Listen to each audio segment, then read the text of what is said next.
Hello everyone, BA second year political science. आज हम discuss करेंगे पॉलिटिकल साइंस के सिलेबस के बारे में। सेकेंड ईयर में हमें 2 पेपर पढ़ने हैं और दोनों पेपर 50-50 मार्क्स के होंगे। तो आइए देखते हैं हम अपने पेपर के सिलेबस के बारे में। फर्स्ट पेपर, हमारा फर्स्ट पेपर होगा इंडियन पॉलिटिकल थॉट, भारतीय राजनीतिक विचार, जिसमें हमारा पहला टॉपिक होगा इंडियन पॉलिटिकल थॉट और बैकग्राउंड, भारतीय राजनीतिक विचारों की पृष्ठभूमि। इसके अंतर्गत हम पढ़ेंगे कि हमारे भारतीय विचार, राजनीतिक विचार जो हैं, उनके स्रोत कौन कौन से हैं, सोर्सेस कौन कौन से हैं, कहां से हमने अपने विचार ग्रहण किए हैं और हमारे राजनीतिक विचारों में क्या क्या मुख्य विशेषताएं हैं। दूसरा हमारा टॉपिक होगा मनु, जिसमें हम जानेंगे मनु के राजनीतिक विचार, राज्य की उत्पत्ति संबंधी मनु के क्या सिद्धांत हैं, राजा के संबंध में मनु ने क्या बताया है और राज्य की क्या क्या विशेषताएं होंगी। इसके अंतर्गत हम जानेंगे मनु का सप्तांग सिद्धांत, जिसमें उन्होंने राज्य के 7 अंगों के बारे में वर्णन किया है। तीसरा हमारा टॉपिक होगा कौटिल्य, जिन्होंने अर्थशास्त्र की रचना की, तो उनके बारे में जानेंगे और कौटिल्य के मुख्य विचार राजनीति के बारे में। चौथा हमारा टॉपिक होगा राजा राम मोहन राय, जिन्हें हम आधुनिक राजनीति के पिता भी कहते हैं और उन्होंने भारत में आधुनिक जो एक विचारधारा जन्म देते हैं, उनके जो सुधार उन्होंने भारतीय समाज में किए, उनके बारे में अध्ययन करेंगे। स्वामी विवेकानंद के विचारों का अध्ययन करेंगे, स्वामी विवेकानंद के विचारों में क्या महत्व है और भारतीय राजनीति विचारधाराओं में उनका क्या उपयोगिता है। उसके बाद हम बात करेंगे अरविंद घोष की क्या महत्वपूर्ण विचारधाराएं हैं और राजनीति में व भारतीय समाज में उनका क्या परिणाम हुआ और उनका क्या महत्व। एम एन रॉय के विचारों के बारे में जानेंगे, महात्मा गांधी के विचारों के बारे में जानेंगे, गांधी जी की विचारधाराओं के बारे में जानेंगे कि राजनीति से जुड़े गांधी जी के क्या योगदान रहे और भारतीय राजनीति में गांधी जी का तो बहुत योगदान है, आप सभी उससे भली भांति परिचित हैं। भारत में बहुत से राष्ट्रीय आंदोलन हुए जिनमें महात्मा गांधी ने महत्वपूर्ण भूमिका निभाई, उनके बारे में अध्ययन करेंगे। जवाहरलाल नेहरू के विचारों के बारे में अध्ययन करेंगे कि भारतीय राजनीति में उनके विचारों का क्या योगदान रहा और राजनीति में अंतर्राष्ट्रीय स्तर पर राजनीति पे जो विचार दिए उनका क्या महत्व है। B.R. अम्बेडकर, डॉक्टर भीमराव अम्बेडकर के बारे में जानेंगे, जिन्हें हम भारतीय संविधान का पिता भी कहते हैं और जनक भी कहते हैं। तो उनके विचारों का हमारी राजनीति पे क्या प्रभाव पड़ा और संविधान बनाने में उनकी क्या भूमिका रही, इसके बारे में अध्ययन करेंगे। डॉक्टर राम मनोहर लोहिया के राजनीति पे क्या विचार हैं और क्या उनका योगदान है, उसके बारे में अध्ययन हम करेंगे। तो इस तरीके से हम देखते हैं कि हमारा जो फर्स्ट पेपर रहेगा वो रहेगा भारतीय राजनीतिक विचार। तो उसमें विभिन्न जो भारतीय राजनीति में विचारकों का महत्वपूर्ण योगदान रहा, उनके विचारों का हम संपूर्ण अध्ययन करेंगे। तो ये हमारा फर्स्ट पेपर होगा। इसके बाद हम बात करते हैं हमारे सेकंड पेपर की, जिसका नाम है कंपैरेटिव गवर्नमेंट एंड पॉलिटिक्स, तुलनात्मक सरकारें और राजनीति। तो कंपैरेटिव पॉलिटिक्स के अंतर्गत हम जानेंगे कि विभिन्न देशों में किस किस प्रकार की शासन व्यवस्था है और किस प्रकार के राज्य सरकारें हैं और वो सरकारें किस तरीके से कार्य करती हैं, उनकी क्या प्रमुख फीचर्स हैं, उनकी क्या विशेषताएं हैं, उनके क्या लक्षण हैं और उनके बारे में अध्ययन करेंगे। तो हमारा जो पेपर है कंपैरेटिव गवर्नमेंट एंड पॉलिटिक्स, ये हमारा सिर्फ special reference UK, United kingdom, USA, United state of America, China और नाइजीरिया के बारे में होगा, जिसमें हम इन चारों के राजनीति से परिचित होंगे, जानेंगे कि किस अमेरिका में, ब्रिटेन में, चाइना में और नाइजीरिया में किस तरीके की शासन व्यवस्था है।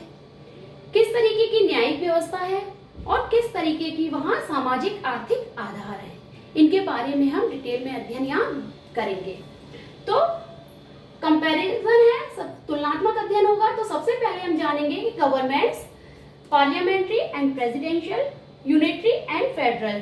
तो हमारी संसदात्मक सरकार, संसदात्मक, अध्यक्षात्मक और एकात्मक व संघात्मक, ये सरकारें किस तरीके की होती है, इनके क्या प्रमुख लक्षण है, क्या विशेषताएं हैं और किस तरीके से कार्य करती हैं, तो उनके बारे में अध्ययन हम यहाँ करेंगे।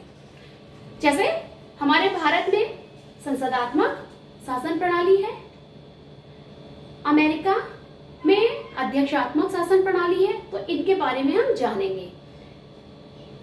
एकात्मक व संघात्मक सरकार के क्या लक्षण है, उनकी क्या विशेषताएं, उनके बारे में अध्ययन करेंगे। सेकेंड हमारा जो टॉपिक होगा वो होगा UK socio and economic foundation, means United kingdom के जो सामाजिक आर्थिक आधार हैं उनके बारे में अध्ययन करेंगे। कन्वेंशन एंड ट्रेडिशन, वहां की जो वैधानिक परंपराएं हैं उनके बारे में जानेंगे। द क्राउन, वहां राजतंत्र की जो व्यवस्था है, वहां का राजा, उसके बारे में जानेंगे। वहां के कैबिनेट सिस्टम, वहां के मंत्रिमंडल के बारे में जानेंगे। पार्लियामेंट, वहां की संसद और पार्टी सिस्टम व जुडिशरी, तो वहां की संसद किस तरीके से कार्य करती है, उसका क्या रोल है, वहां राजा का क्या रोल है और वहां पार्टी सिस्टम्स की क्या भूमिका है। जुडिशरी, वहां की न्यायपालिका किस तरीके की है, तो उसके बारे में हम विस्तृत जानकारी यहाँ ग्रहण करेंगे। थर्ड हमारा टॉपिक आता है USA social economic foundation, means जो हमारा संयुक्त राज्य अमेरिका है, वहां सामाजिक आर्थिक उनके आधार क्या है। प्रेसिडेंट, वहां के राष्ट्रपति, कांग्रेस, कांग्रेस पार्टी की क्या वहां भूमिका है, कांग्रेस की क्या भूमिका है, सुप्रीम कोर्ट, वहां की सुप्रीम कोर्ट, वहां का सर्वोच्च न्यायालय, एंड जुडिशियल रिव्यू, न्यायिक पुनरावलोकन, या जो न्यायिक पुनरावलोकन की शक्ति है वो किस तरीके से है, कैसे वहां पार्टी सिस्टम होता है और कोर्ट काम करती है, तो उसके बारे में हम यहाँ डिटेल में अध्ययन करेंगे। फिर हमारा जो टॉपिक आएगा वो आएगा पीपल्स रिपब्लिक ऑफ चाइना, चीनी जनवादी गणतंत्र की हम बात करेंगे कि चाइना में किस प्रकार की शासन व्यवस्था है, कैसा गणतंत्र है और वहां की क्या विशेषताएं हैं जो और कंट्रीज से अलग हैं, उनका तुलनात्मक अध्ययन करेंगे। Social economic foundation, national people's congress and its standing committees, तो वहां हम जानेंगे कि वहां की जनवादी जो नेशनल पार्टी है, राष्ट्रीय जनवादी पार्टी और कांग्रेस, और वहां की कांग्रेस की स्थायी समितियां कौन कौन सी हैं, उनके बारे में हम यहाँ जानेंगे। उसके बाद हम बात करेंगे प्रेसिडेंट, वहां राष्ट्रपति की क्या भूमिका है, क्या रोल है। स्टेट काउंसिलिंग, वहां की स्टेट काउंसिलिंग के बारे में बात करेंगे। पीपल कोर्ट्स, वहां जनवादी न्यायालय है, उनकी क्या भूमिका होती है, क्या महत्व होता है, उसके बारे में हम जानेंगे। माइनॉरिटी राइट्स, अल्पसंख्यकों के क्या अधिकार हैं, उनके बारे में जानेंगे कि वहां अल्पसंख्यकों के लिए क्या विशेष राइट्स हैं, उनके बारे में हम जानेंगे। रोल ऑफ पार्टीज, वहां पार्टी सिस्टम जो है, जैसे हम अपने भारत में देखते हैं कि विभिन्न तरीके की पार्टीज हैं, जैसे भारतीय जनता दल, बहुजन समाजवादी पार्टी, कांग्रेस, तो इन सब पार्टीज, तो अमेरिका में कौन सी पार्टी है, ब्रिटेन में कौन सी पार्टी है और किस तरीके से उनके रोल हैं, उनके बारे में हम अध्ययन करेंगे। एक एक सरकार के बारे में पहले जानेंगे और फिर उनका तुलनात्मक अध्ययन हम एक दूसरे से करेंगे। लास्ट जो हमारा टॉपिक आएगा वो आएगा नाइजीरिया। नाइजीरिया के बारे में, वहाँ के सोशल इकोनॉमिक फाउंडेशन, वहाँ के सामाजिक आर्थिक आधार क्या क्या है, वहाँ के प्रेसिडेंट, वहाँ राष्ट्रपति क्या है, उनकी क्या रोल है, नेशनल असेंबली और सुप्रीम कोर्ट वहाँ की किस तरीके से कार्य करती है। माइनॉरिटी सिस्टम, माइनॉरिटी राइट्स, वहाँ के अल्पसंख्यकों के क्या अधिकार हैं, वहाँ अल्पसंख्यकों के लिए क्या व्यवस्था की गई है, और वहाँ का पार्टी सिस्टम। तो इस प्रकार से हम देखेंगे कि हमारा जो सेकेंड पेपर है वो comparative government and politics with a special reference of UK, USA, China and Nigeria.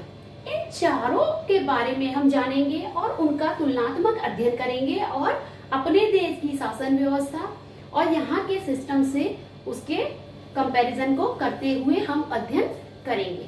तो इस प्रकार से हमने देखा कि हमारे बीए सेकेंड ईयर का जो सिलेबस है उसमें 2 पेपर हैं। First paper Indian political thought, second paper comparative government and politics, जिसमें हम विभिन्न तरीके की सरकार व राजनीति जो पॉलिटिकल सिस्टम है उसके बारे में कंपैरिजन करके जानेंगे।